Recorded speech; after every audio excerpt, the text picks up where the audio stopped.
Hello, Meenakshee. Hi, good Welcome. morning. Good morning. So, welcome to the Baba in the Shoe podcast. So, the podcast Mm. that brings us into the shoes of talented individuals, artists, and innovators. And also, Wow. we are here to celebrate the work of the Good Shop, your work as well as the work of the team. So, I'm really grateful of your presence on the podcast. Um, Thank you. Can you please introduce us the way that you'd like? Um, so I'm Meenakshee. I'm I'm starting my 40s. I'm a mum of three. I've had about 15 years experience in the finance management in the business, in the corporate world. I come from an economics and finance management background, so I've been trained to do what I used to do very well.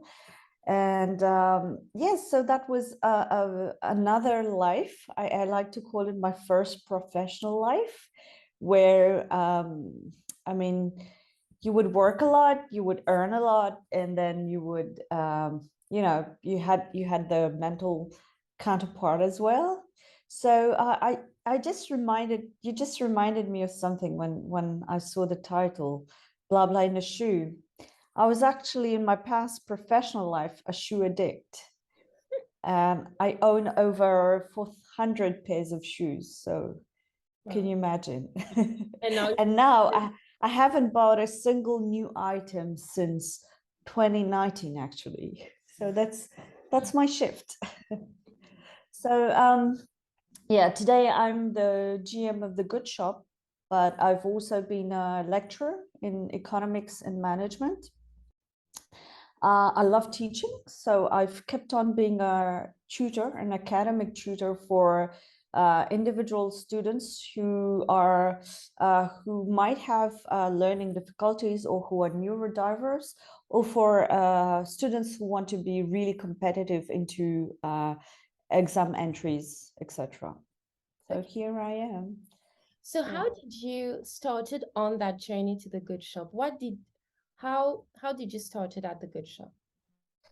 So I think so. The Good Shop was incepted in 2018 by six founding members, and I was friends with a couple of them. At the same time, I decided to take a leap of faith, but that was a great gradual one. I have been, throughout my work, my past work, I have been doing a lot of workshops, a lot of training to professionals, to individuals in the corporate sector. And I love that interaction with people, with, imparting. And also realized you could learn so much from an audience, from these people sitting in front of you. They've got stories to tell. So I realized that I might not be the best fit behind a laptop and a desk, because obviously when you're 18, your parents know better than you what to do. So you would follow some advices. So I started teaching at the Chamber of Commerce. I started teaching economics and finance, and it gave me a lot of time. So I wanted to volunteer, and Good Shop was really at a starting point, was a startup. So I jumped in, providing the finance and administrative support. So it went on and off for 2 years.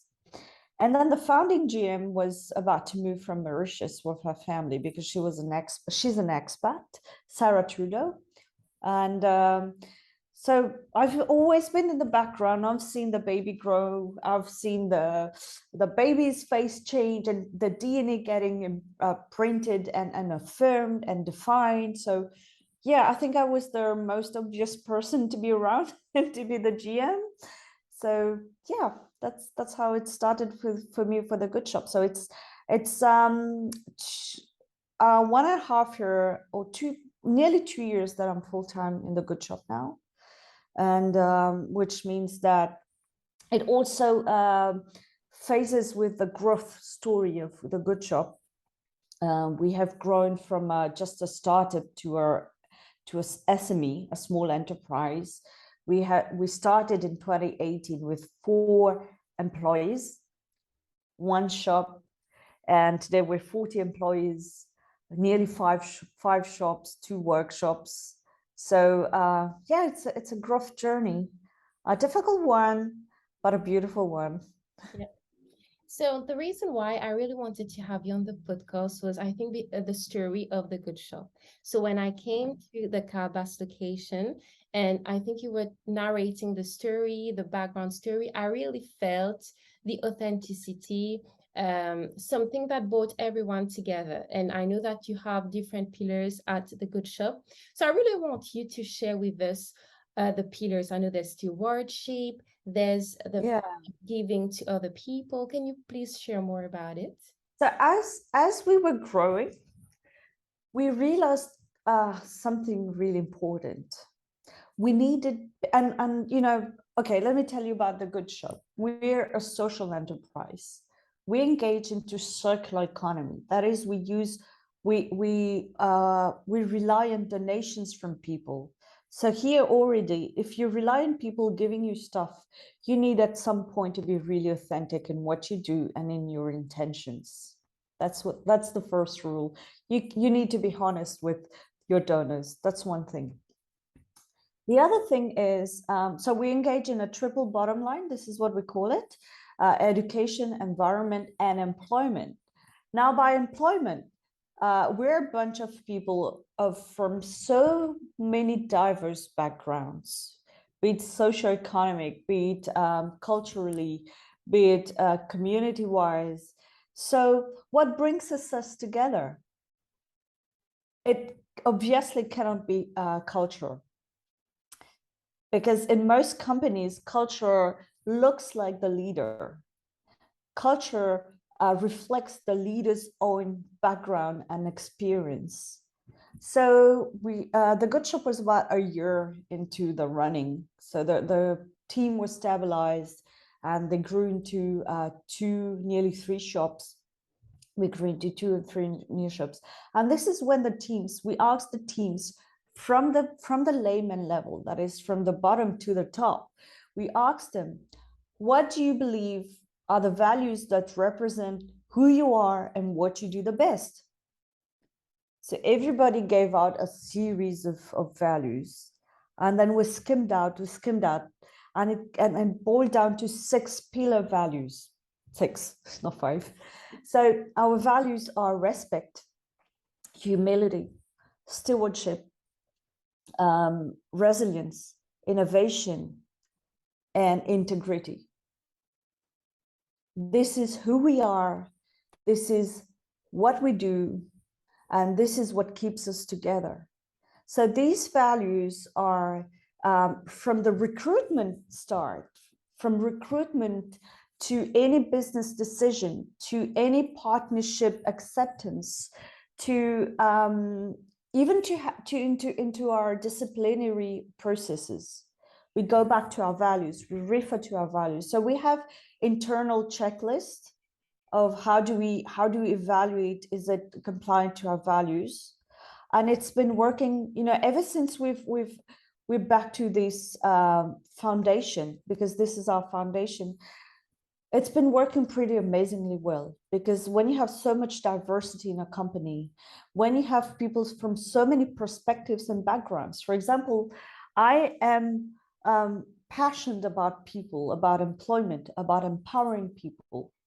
But I have people who are, who are driven by environment and sustainability and, environment stewardship. So it might give you a different, from that spectrum of do good, we're in different places. And then these foundations keep us together and help us remain aligned. So that's very important. That's probably an innovation in itself. You said something very interesting is that you don't believe in culture, but you believe in value. So at the good shop, you try not to follow the micromanagement or paternalistic management. And I think having like a good style of management makes a company thrive. Can you tell us more about how does it translate on your day-to-day? So our particularity is that we're handling empowered people. You have people who are very skilled, super talented, who've had years of experience in their fields and who've joined us because they believe in our values, and they're playing their halftime. I like to say they're playing their halftime. They've decided to repurpose their professional expertise for something bigger than just their lives, and it applies for me. and and then you have people who would normally not find a job in the normal job market because they've got impairment, including intellectual impairment. They've got a physical impairment. They've probably have very low education due to poor poverty, due to early pregnancy. They've known addiction. They've probably known homelessness and even prison. So they are on their own resilience and kickback journey. Now, we don't believe either in inclusion, but empowerment and integration. So that's a nuance, that's a difference. What we do is we're not trying to just give them a little space for them to, do what they're told to do every morning. So we have come up, and that's by a lot of trial and errors. And it requires a lot of humility as a business leader to recognize formulas that you thought were good on paper, but are not actually working, and to re-engineer that with your reality. So that's one of our challenges. And so we don't micromanage. We have different kinds of a 360 review: professional, personal, performance review, and of course our value review, which is very important, because we realize that with time, with experience, our people do not define and do not define and identify with the values the same way they started their journey with us, because you've got other elements in their experience journey. So we privilege a lot of experience learning in what we do. We try not to to interfere into their work. So what we came up with is our morning check-ins. So our morning check-ins are very how to say that, very efficient, because each employee has to tell you, what are my challenges in the morning? They give you head-ups, and this, we need to procure them a secured space for them to tell us, I'm not well today, I'm grieving someone, or I've got my PMS, and I'm probably not to the top as I used to be, or I'm having some personal challenge, which means that instead of the rest of the team getting mad at you, there's that bee swamp effect that takes place. They help the whole team is coordinating and harmonizing the stuff. This is one thing in our check-in. And then we also have our priorities, because people who have got intellectual impairment or who are neurodiverse and who probably are from severe depression backgrounds, they need to have one thing to hold on to the whole day, and that may be a figure or a figure objective, like, I need to sort out 100 items today, I need to produce 10 items today. That's probably the only stable line that they'll have throughout their whole day. So we try to give them those tools, which are actually life tools, but they're applying it in our jobs. So that's one thing. And then the other thing is that it's clear to them that when they join in, even though they're empowered, they are decision makers of their performance. Because the particularity of our business model is that we rely on the work of our empowered employees to have the job done, because they're the one processing, they're the one working and manufacturing. So that's a bit the the management style, if you want. It's at the same time, so we try to give them the space. I believe my job is to create catalysm between the teams, and to also empower them. That is, if you mess, if you're allowed to have a certain freedom of decision making, you're also accountable when it messes up. That's one thing. And it helps even our managers to grow a lot. And then I think my job is to be the security net at the end of it. So that's it. I think it's a beautiful thing, the management style, because as you said, you're catering for employees with disabilities, addictions, and people that don't have like maybe the confidence in their skills. So it takes a lot to work with those different types of people, and I think it's a great thing that you're doing. What I wanted to ask you is how is it to accompany those people, and what are the challenges? Well, first of all, we need to go back to that value that we call stewardship, because actually it's not about being a boss, but being a servant. And I love that example of Jesus Christ, who says that the biggest of you has to be the lowest. And this is about servant leadership. If I have to tell you my personal experience, I often feel a great burden. I often feel that I'm the one to humble myself the most for that thing to happen. And but it's really gratifying. It's really gratifying. And then, yes, I personally, I often have to go back to why am I doing this? Because my own story is that I'm super performant. I'm multitasked. My brain works. I can separate my brain into four and think about 4 projects at a time. This is my who I am. And then you've got people who are struggling to have a day, or struggling to, just produce half a day's objectives and targets. You have people who are struggling to color code a rack of garments because they've got dyslexia. So sometimes, instead of pulling them to you, and it requires a lot of empathic analysis of how their brain work, what is their coping mechanism, what is their direct reactions and thinking patterns, and then how can you gently and not messing up their self-confidence, twerk it a little bit, just like this prism. When light comes in, you just twerk it a little bit and it gives you a rainbow.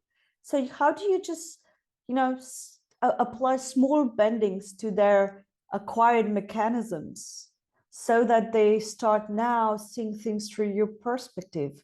They start seeing things that through another way, and they start discovering, so I can actually do it.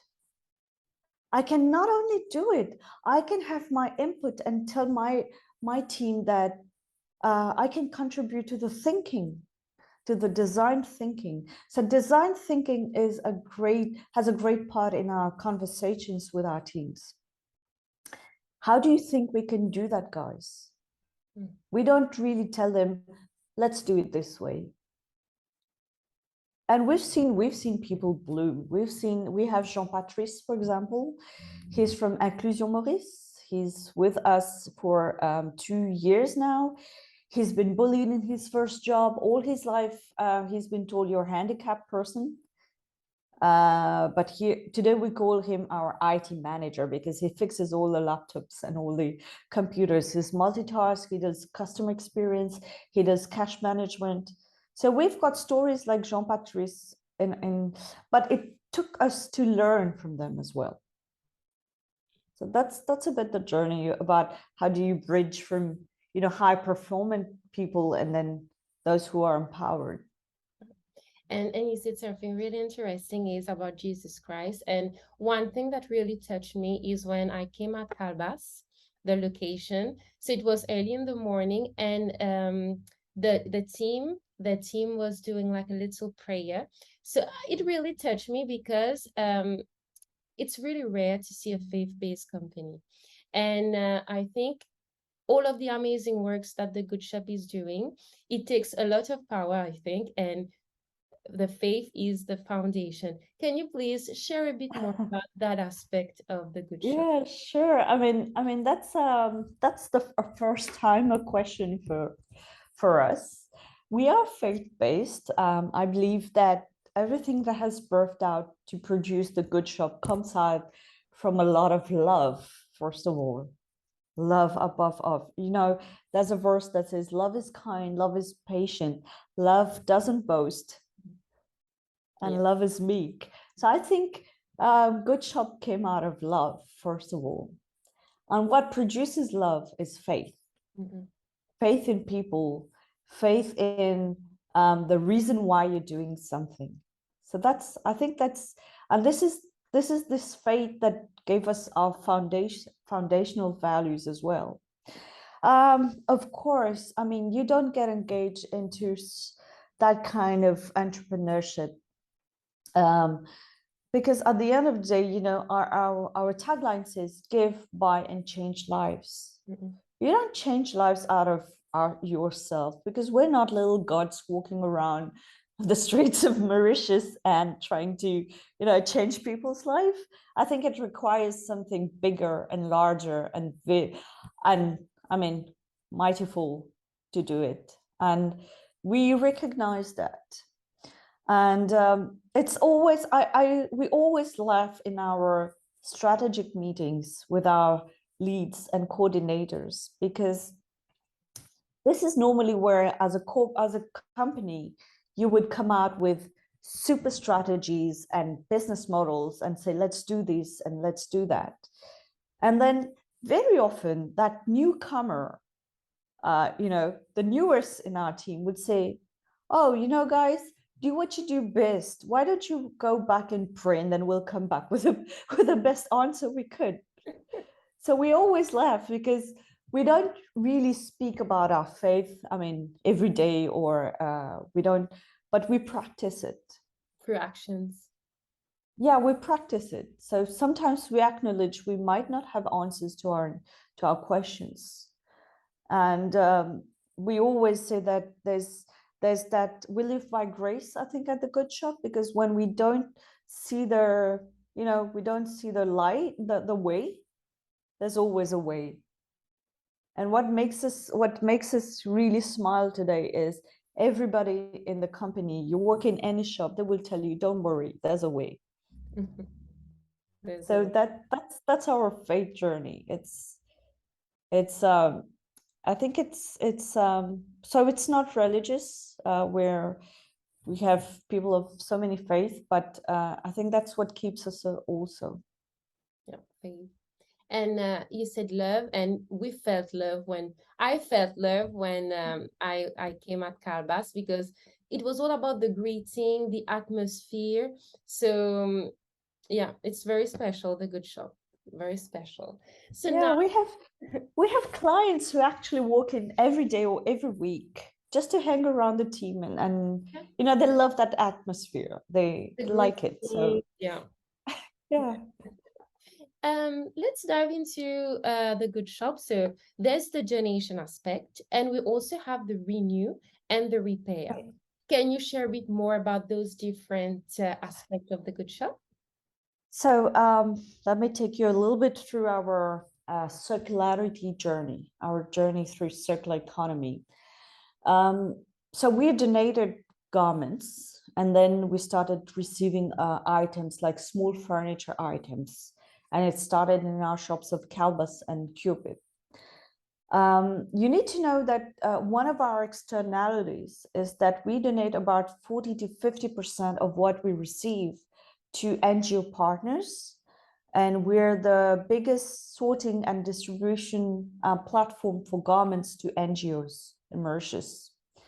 So we donate these and we help them to generate revenue in return. So that's one thing.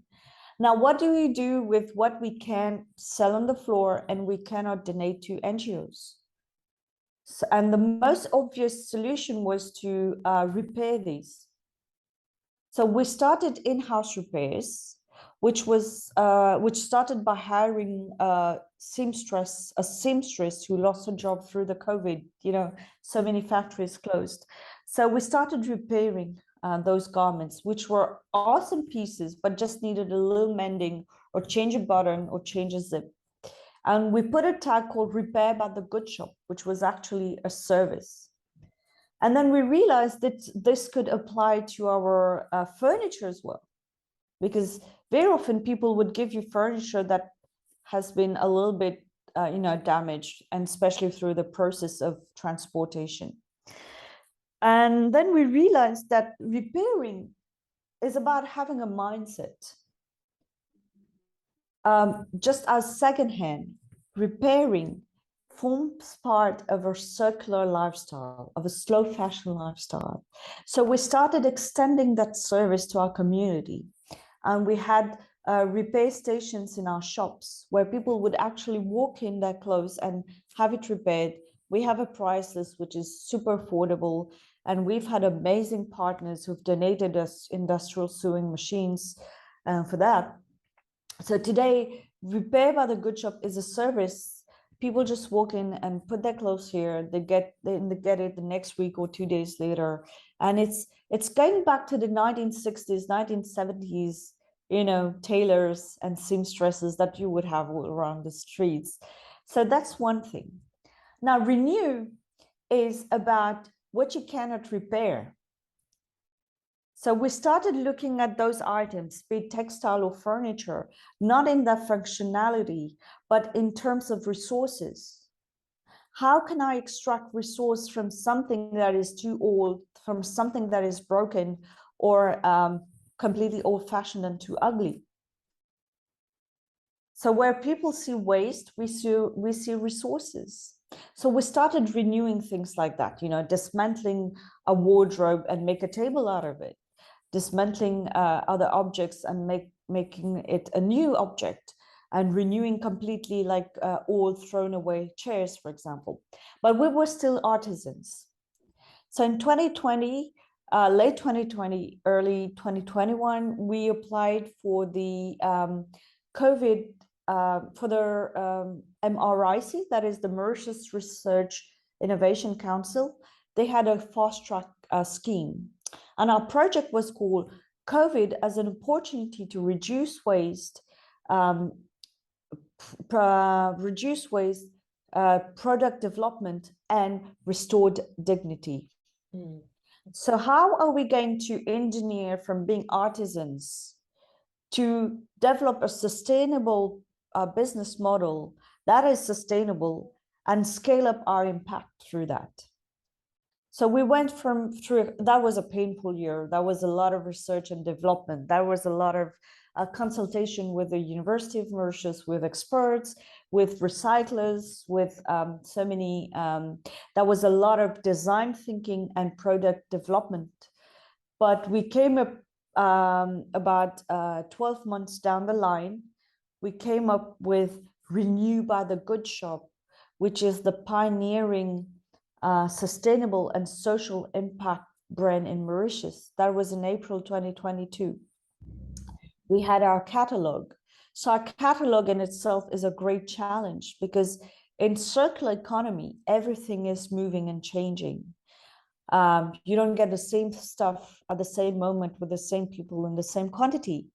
So how do you stabilize a model and make things more or less, constant? That was a big challenge in itself. We went through cost itemization. We went through developing sustainable partnerships with industrial sectors, with, in textile, with construction partners.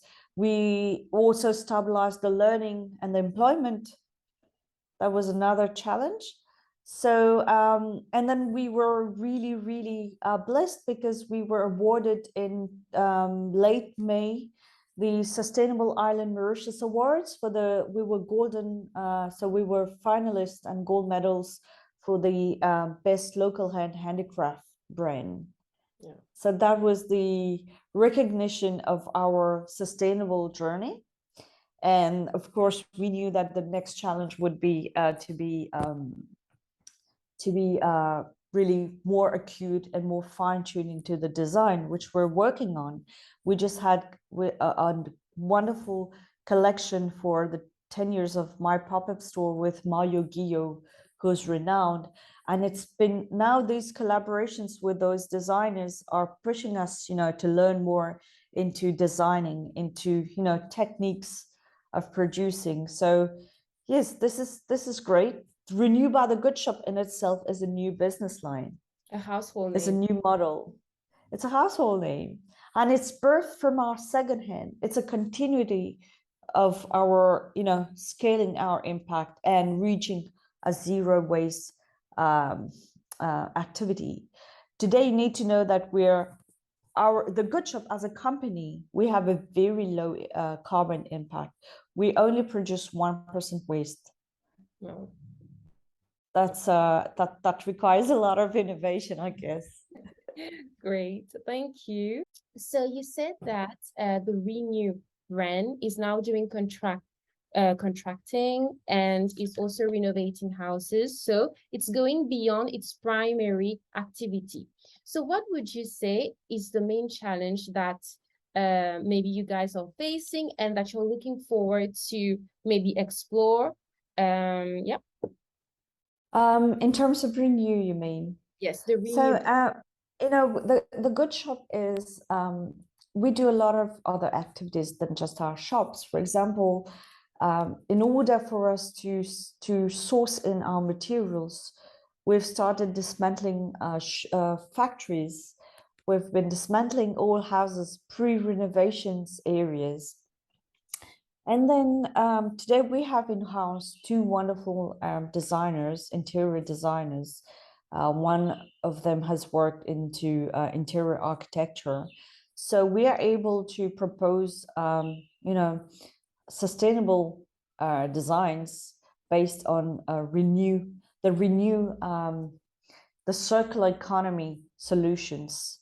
So we often propose to our clients how not to source in virgin extracted resources from nature, because of course it is much easier for you to go to a importer and say, I need these cut into my requirements and build it. It's much easier. But which I think by doing this business, we're also bringing a lot of awareness to enterprises that it might take you more labor. Actually, it takes us more labor than resources, because the resources are here, but it takes you time to not destroy everything when dismantling, first of all, and then to rethink that material into, how are you going to use it? One of the challenges is to reply to the design and solidity, because very often those interior designers are going to tell you, is it really going to stay solid for years? Sure. Or can you reach that level of design because you're using waste? So these are the questions that they ask us. And of course, I mean, we really are at a pioneering phase when it comes to circular economy and interior solutions in Mauritius. My great dream would be that could be extended to construction, for example. Yeah. And it takes engineers, it takes experts to evaluate if certain designs and certain items can be made or not. This is one thing. So these are the questions that we get. And then, of course, they would tell us, since you're not buying your raw material, that should be costing cheaper. So we also engage into educating those people, those clients, mostly corporate clients, that it takes actually more labor and more thinking to have a circular economy and sustainable green project going on. I believe that we're still very affordable. If you look at one of our completely renewed girls' dresses or garment items, we are lower than 500 rupees or 1,000 rupees. The same item could be sold 70 euros in Europe just because it's sustainable. So we're also trying to, we took that challenge that sustainable doesn't need to be expensive. It has to be affordable and accessible to most people, because it's not a luxury lifestyle to be eco-conscious or deliberately choosing to be a impact consumer. You can have it at affordable prices, and there's so many wonderful initiatives in Mauritius, be it for food, be it for a garment, be it for and as for interior solutions and garments. There are wonderful solutions, and all these people are thriving to keep it as affordable as possible. And I think this is one of our big challenges. And of course, I mean, people are still exploring. Most of our clients, they come to us out of curiosity, not sure if we can meet their needs as contractors, as designers, as manufacturers. And then I think we're at the phase we need to prove. And then we have our employment challenge. We still need to be as competitive to meet our deadlines as any other enterprise. So this is about social entrepreneurship. Nobody's supposed to, do with our own difficulties or challenges. Okay, great. Yeah. So you've been trained to stabilize a model while there's different variables, right? Can you please tell us more about those types of variables that the good shop faces, and maybe we're not aware when we come, and buy things at the good shop? Yeah. So it starts with our donations, be it for our secondhand shops. We've been 3 years running full years. We know the peak periods and the low periods. There are periods people would give, they start decluttering because it's end of year or it's preschool time. They would declutter and give us wonderful items. We've also experienced people who would throw trash to us because they didn't understand. They thought we were some dumping solution for their household waste. So we have some great anecdotes that we like telling among ourselves.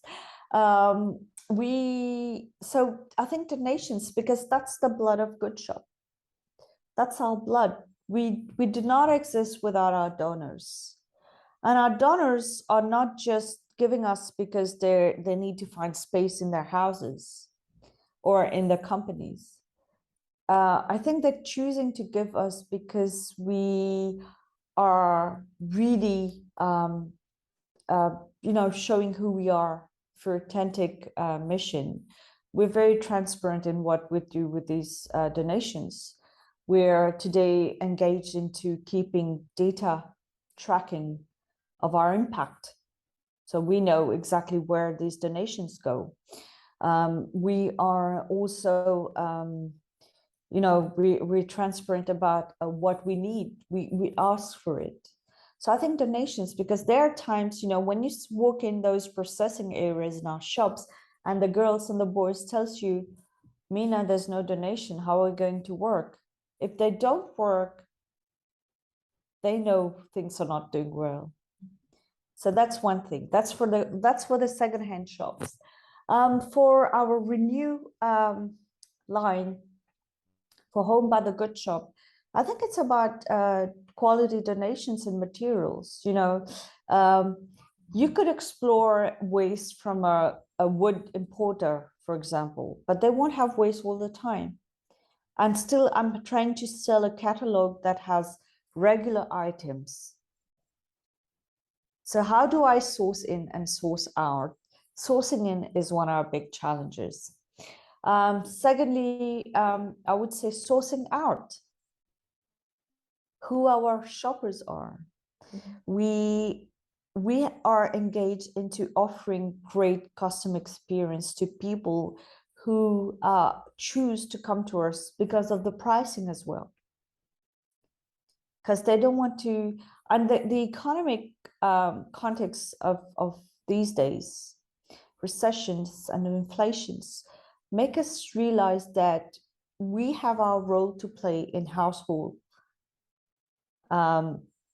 People choose to come with their kids to do, thrift shopping, because they still need to give some happiness to their kids, buying stuff, buying toys, buying, household wares. And we realize that we also have this place in their lives, in our shoppers' lives. And then we have those corporate B2B shoppers who are looking really for that sustainable design and niche renewed by the Good Shop brand. So we're actually, we like to say it because when you work in our shops, you find all backgrounds of the society in one shop, and we like saying that we're a neutral place, we're a converging place, and we're federating place. And I think even in our sourcing in and sourcing out, we have that identity as well. So that's really interesting, Meenakshi. And I remember the other day when we had our little conversation, I asked you what it took for you guys to achieve the great things that you've done, like for instance, the Sustainable Island Award and M.R.I.C, right? Yes, the project, yeah. Yeah, so you talked about La Route du Textile, La Route du Meuble. Can you please tell us more about it? So the project was called COVID as an opportunity to reduce waste, product development, and restored dignity. So you had our three missions in that project: environment, product development, which is our innovation, and employment. By doing so, we realized that we had a lot of waste.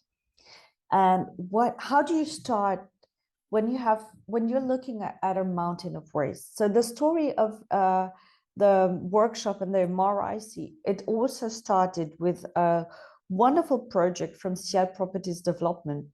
They had that old textile factory in Floreal, 5,000 square meters of factory that was closed for years, almost a decade, and that needed to be emptied because they're having a new real estate project. There's a La Nouvelle Usine Montgalcan, which is soon opening there. So they told us, guys, Good Shop, why don't you empty that? And in counterpart, they gave us their ex-canteen so that we could, revamp into a workshop, into a furniture workshop. So we looked at this mountain of waste, and we also had our own textile waste in our textile workshop. And we thought, where do we start? So our first thinking was, let's start by categorizing. Let's do categories. We started a wonderful project with volunteers, with a lady called Stéphanie Bouloc from La Déchetec, with BREM Recycling, who's more engaged into EEE waste. So at the end of that journey, it took us 2.5 months, 3 months. We took out about 353 tons of waste from that factory, out of which, when I say waste, it's everything. It's wood, metal, plastic, threads, paper, furniture.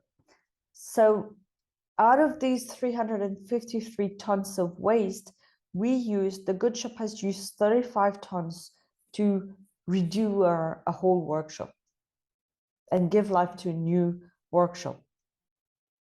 And then with the M.R.I.C, so by doing so, we needed to learn how to do a lot of categorization. Now, how do we design that workshop as a circular economy workshop? It doesn't work as any other factory. When it comes in, it is weighed, then it is dismantled, categorized. Then after the design process, how do we use those pieces of raw material into a new product? And then we also had to implement industrial norms, like you don't do painting next to welding. These are the kinds of things that we had to learn in the process. How do you store your finished goods for not, your varnish should not get dust, for example. So while trying to set up a normal workshop or a factory, we also had to integrate the circular journey of every item. And then how do you weigh out the finished items and evaluate a ratio, your conversion ratio, your transformation ratio of waste into new products? So we did it for the textile and we did it for the furniture with the help of La Dishetech, because that model exists in Réunion, it exists in many, transformation, what they call la déchetterie in France. And so we did it same for the textile. So if you walk into our textile workshop, it looks like a mess, but it's actually super well thought of how to do it. And so today we are able to say that in average, we transform 3.5 tons of waste material into furniture every month. We transform about 400 kilograms of waste textile into new products every month. So this we know how we're working, and we have our own metrics now. We know our averages, and this is due to our La Route du Meuble and La Route du Textile. Wow, that's great. So along the way, you've learned a lot of skills. And it's almost scientific. that's great. Building ecosystems. Wow. Yeah. A favorite subject. Yeah. That's why we came before for the last, like. Wonderful. Meenakshee. Yes. So there's something I want to highlight, and that you've been talking about a lot when we talked the last times about frugality, frugal economy, frugal growth, frugal innovation, and there's also the aspect of building ecosystems that is shifting win-win to lose-lose. So this is quite radical, right? It is. We love that word radical at the Good Shop, actually. So it started by telling people we love radical partnerships. What is a radical partner? Is a partner who would engage with you, not because they're seeing their win counterpart. Of course, there's always a benefit into engaging into a partnership, especially a business partnership. We have so many principles. We have tried to apply some principles. So first of our principles is that we don't do the thinking. We don't think, we are convinced of what we are engaged into. We don't think collaboration, but we think global impact. We're not into the doing, but we're into the process design. And we also believe that it's okay to be small and to have impact. So now let me go back to the background of what we actually tell our partners. First of all, you mentioned frugality. Frugality is not necessarily thinking of having more to produce more, or to look into something new to resolve an existing problem. Frugality, or you can call it frugal innovation or catalytic innovation, is about looking what is most obvious, what is the ugliest, the loudest, and the biggest in front of your eyes as your problem, and start thinking, how can I solve it within my existing resources by just bending my normal operating model. In our case, it was about waste. We didn't necessarily, if you're telling me, how would we increase our income? We could have thought of other, partnerships or other business models where we started looking at our problems, and our problems started being taking the shade of a solution or of an opportunity. So it's a new perspective. Now you have wonderful authors like, I love that Indian guy. He's called Navi Raju. He speaks about frugal innovations, and now the economists, they use that Hindi word called jugad. And at the good shop, we love saying, oh, let's jugad something, because jugad means, in Hindi you say, let's find a jugad. It's like, let's find a trick. Let's find, in Creole, it's allons tracer. Nice. Yeah. So we're jugads, actually, be it in our product development, be it in our solutions finding. So it's a great advantage when you're frugal and if you need to be resilient. Frugality helps you go through storms. Mm-hmm. It helps you to maximize and optimize your own resources and potentials. Frugality helps you to dive into the learning wave. Once you've been through the learning curve, you can also, take that wave of learning. It's sometimes painful because it challenges your own presets, experience presets, educational presets. Me, for example, I come from an educational background where, as a business developer, you would always need to grow bigger, faster, eat up your competition, acquire new software for new solutions, acquire new people, hire new people for new needs. But then Frugal Innovations tells you that person who's flow running on your shop is probably an excellent marketer, or has probably got excellent HR skills. Mm-hmm. How do you explore that? How do you bloom that into your needs? Mm-hmm. So this is about Frugal Innovations. I think it's a constant thinking. It's a constant attitude to be frugal and innovative, and to be a jugad person. Okay. So that's one thing. And then I mentioned about how to be small and still have impact. We've been talking about that growth journey and that expansion journey of the good shop. But the reality is so our sustainability and collaborations, our lead, Victoria Devil, she has a permaculture background. So she first of all, she likes agriculture. Now that's wonderful, because I have a very business approach.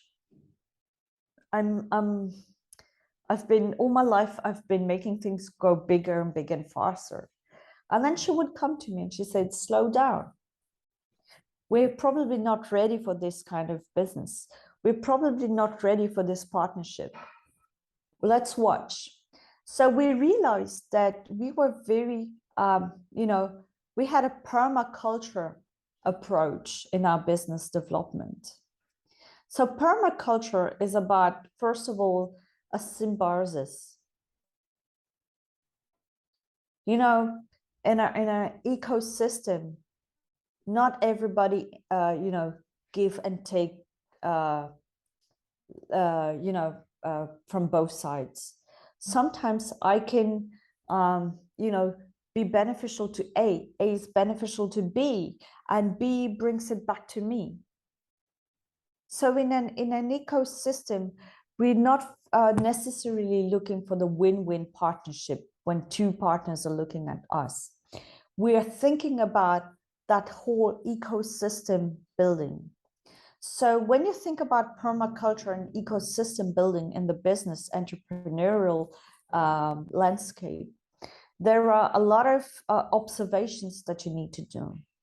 You need to be very intuitive and observative of what you're doing and how you're growing, and to be able to recognize your organic pace and your organic growth needs.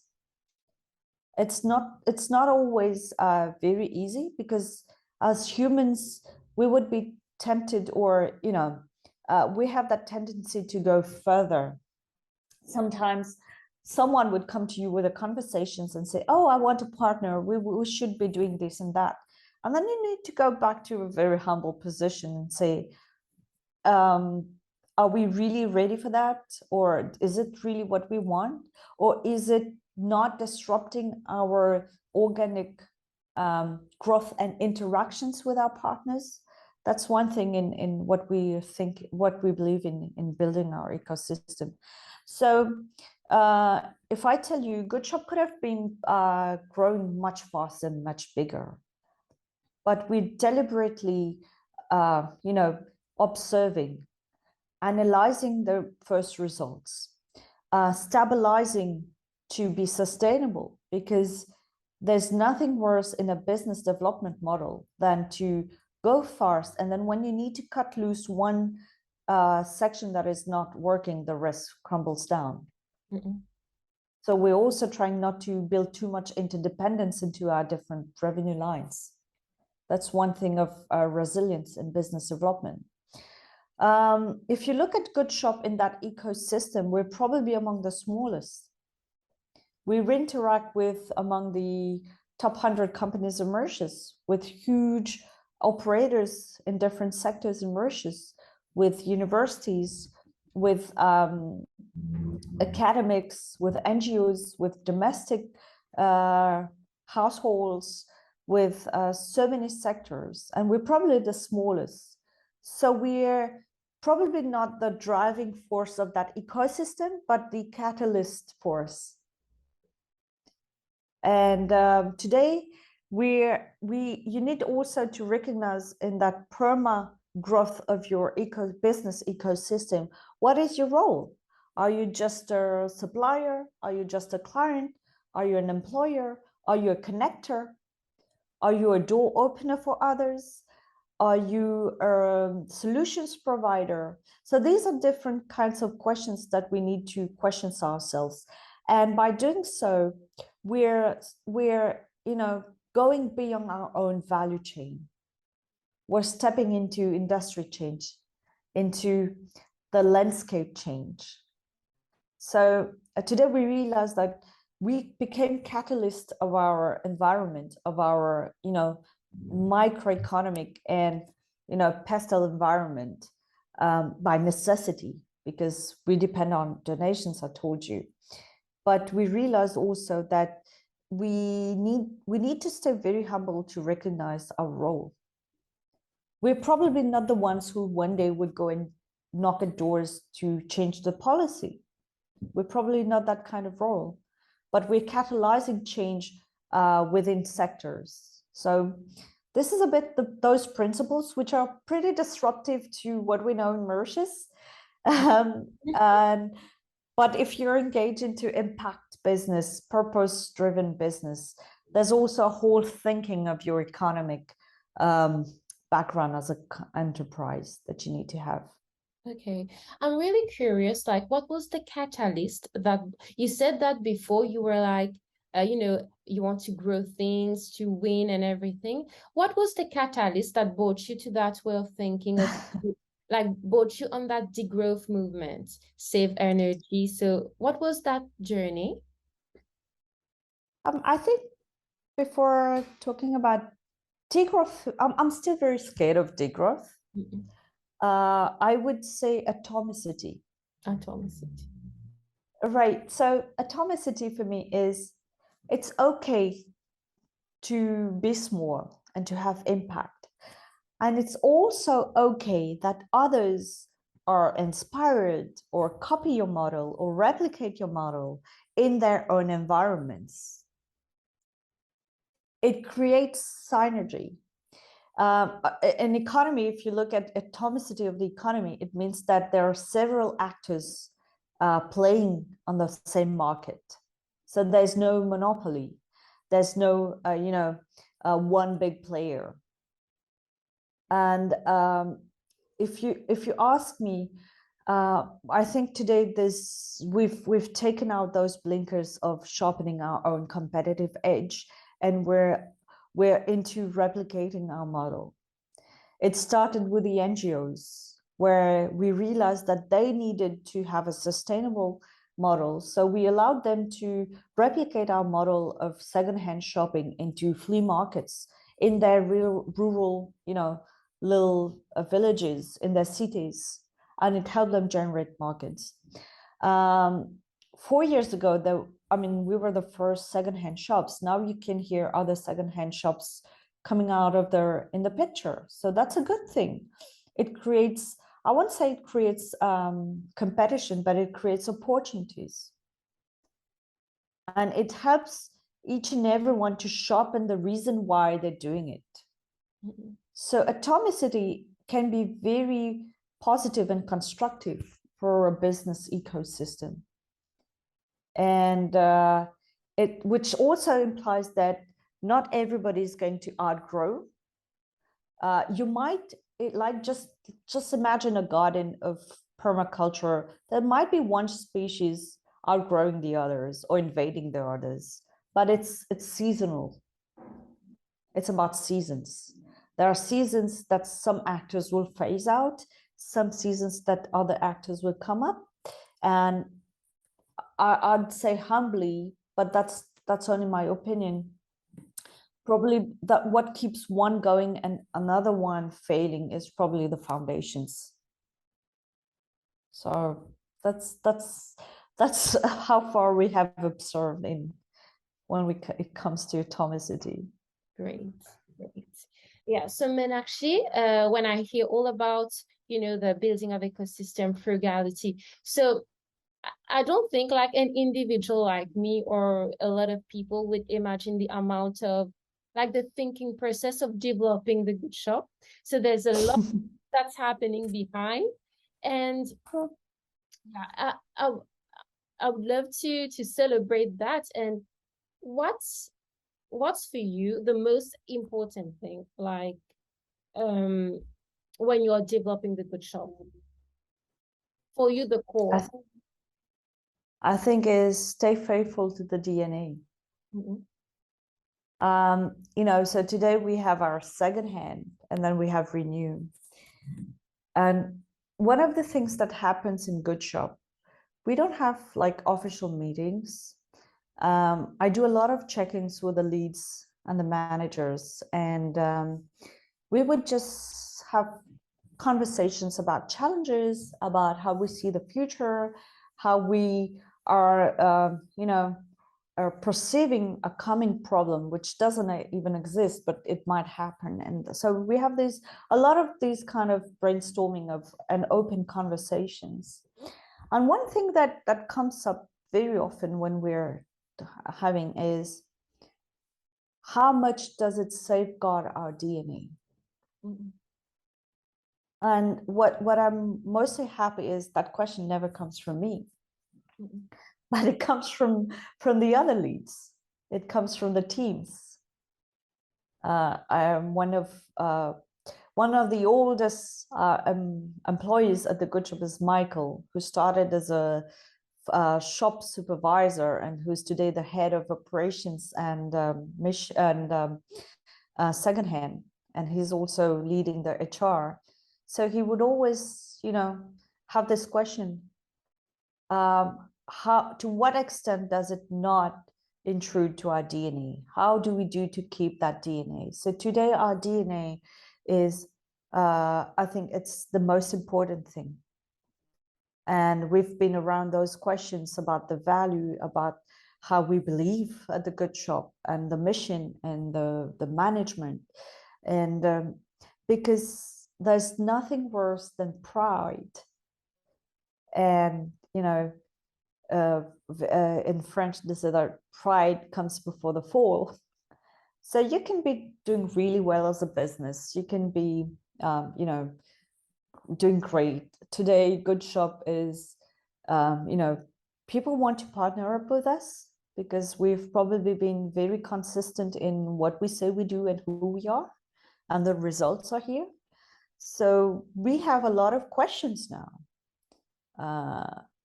For what reason do they want to partner up with us? So today it's not about growing, it's not about money, it's about safeguarding our DNA. So that's probably the biggest questions we have internally. Wow. And you guys have a lot of upcoming projects, for instance, Yes, locations at Montgalcon. But right. yeah, can you tell us more about what So we it's a growing busy year this year, and well, we've been working in the background, but this end quarter of 2022 is the accelerator. Last month we opened in Mocha at Vivea Business Park, together with Mocha City and ENL Foundation, Pass Out Creation. So we have our donation point in Mocha and a secondhand shop, which is cute and lovely. I like to call it our boutique edition of the Good Shop. And so next month, in November, we're opening in Petite Rivière on the main road. And it's going to be a full-fledged big secondhand shop where you will have furniture items, you will have housewares, garments, clothes, books, everything. So it's like a department store, and we're very happy that this model, this version of Good Shop is coming, because it will offer a great customer experience for families to walk in and shop around. And I think it's excellent alternative to not getting ruined for furniture items or even secondhand items. And then later on this year, with the opening of La Nouvelle Usine Montgalcon in Floréal, and as our furniture workshop is already located there, we're opening our Renew showroom, Renew by the Good Shop. So this is a showroom where you'll have more upcycled and renewed items for interior, be it textile, be it furniture items. And it will showcase more that new business line, which is, I think it's going to be a destination shopping. It's going to be wonderful location for the whole sustainable approach and circular economy approach. And I have to say that the whole building, the whole project behind La Nouvelle Usine Montgalcon, with Cell Properties, with architects like Jugad, has a wonderful circular approach in the doing. And we're happy to align with that whole vision. Great. And if you had to encourage people to join in the adventure, what would you tell them? You mean about the Good Shop? Yes, to join along, to come visit, and to donate. So I just end up with our tagline. If you want to change lives, give and buy. And where can we follow the Good Shop? I know you're active on the different social media, but if we want to learn more about the day-to-day, the events, so where can we go? So our Facebook is pretty active. You can find us on Facebook, on Instagram. So our Instagram, now we're recently on TikTok, and we're partnering up with wonderful influencers and creators. I'm on LinkedIn, and Good Shop on LinkedIn. You will have a more insightful approach of who we are and what we do. But if you want to look for amazing items, our latest events, follow us on Facebook and Instagram. Great. You said you are on LinkedIn, and I want to highlight something. You do some amazing content, some amazing chronicles on there too. So it might sound rebellious at first, but it handles some humble topic. So I will highly encourage people to come say hi to Meenakshee and to support Dare her. to. Dare to come say hi to her. Yeah, Especially thank you. you talk about some very important topics, I think. And you said that one of the mission of the Good Shop is to educate. You educate people as well through your social platforms. I'm So, humbled. Thank you. Thank you. I'm really Thank happy. you for noticing that, Job. No, it's very inspiring, and it gives us food for thought, I think. You just like slide things in the middle of your content, and it gets us to think twice. Yeah, It's really yeah. interesting, yeah. And Yeah, that's tell us more about it. it comes from it comes a lot from observation and experience. What people might not know is I'm my brain works in a sense that whenever I have to birth out something, from my mind, I'm disturbed a lot. So it works out, it steers up, and then it pops out.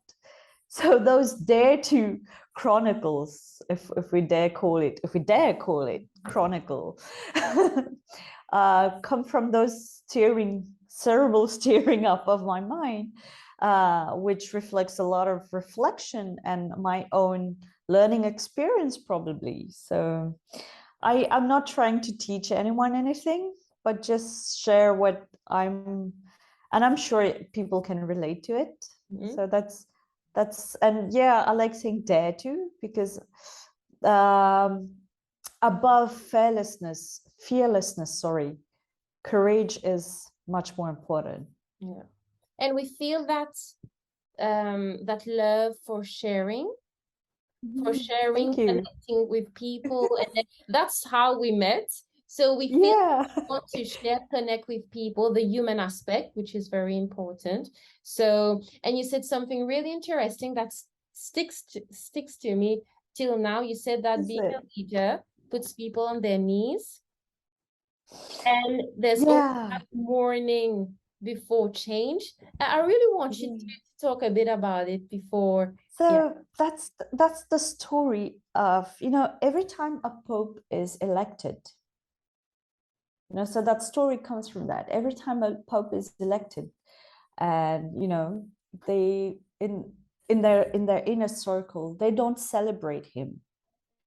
They give him a room called la camisa lacrimar, that is the room to cry in Latin.